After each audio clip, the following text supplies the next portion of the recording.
بسم الله الرحمن الرحيم. حبايب قلبي متابعي مطبخ الهوانم مع طنط نهلة.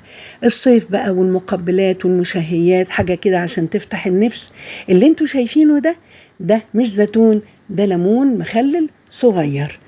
انا لقيته في السوق وبحب اجيبه اخلله، لان سعر الليمون دلوقتي غالي جدا، بس انا لقيت الصغير ده ب10 جنيه الكيلو، فجبت 3 كيلو وجبت نص كيلو من اللي تمنه 40 جنيه، جبت نص كيلو لاحتياجات التلاجة عندنا. جبت الليمون الصغير وغسلته كويس وحطيته على النار، خد غلوتين زي ما شفنا بيغلي، صفيناه من المية بتاعة الغلي، وبعدين حطيناه في عبوة بلاستيك او عبوة ستانلس بلاش الالومنيوم، وصفيناه وكل شوية نغير عليه المية كل ساعة. ده خد قد ايه؟ خد 2.5 يوم. اليوم الثالث بقى بدأت أخلله.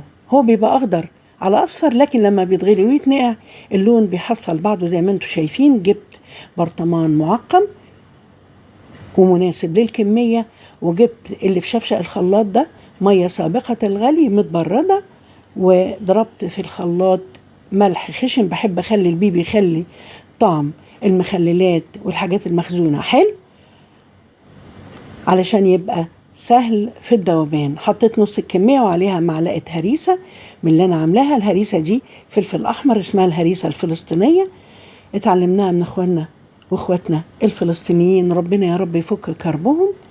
بعد ما حطيت الجزء التاني، أنا عاملة كمية أو غالية كمية كويسة من المية ومبرداها. هنكمل ولازم نغطي المخلل.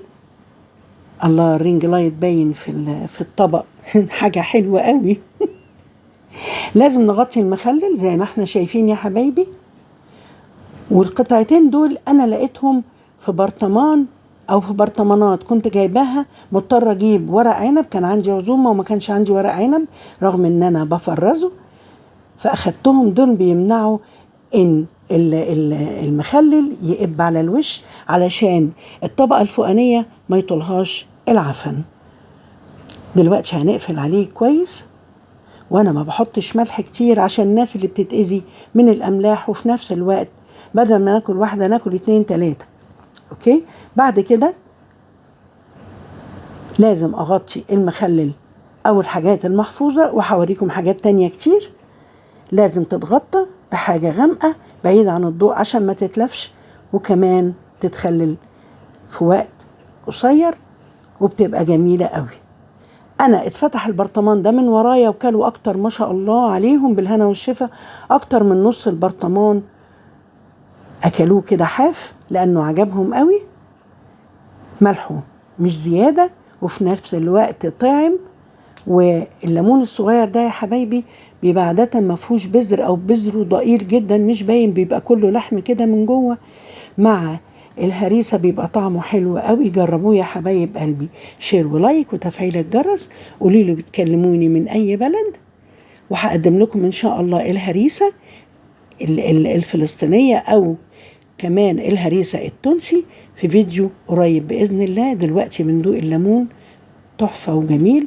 جربوا طريقتي في التخليل، حلوة قوي قوي. وكل سنة وانتم طيبين يا حبايب قلبي.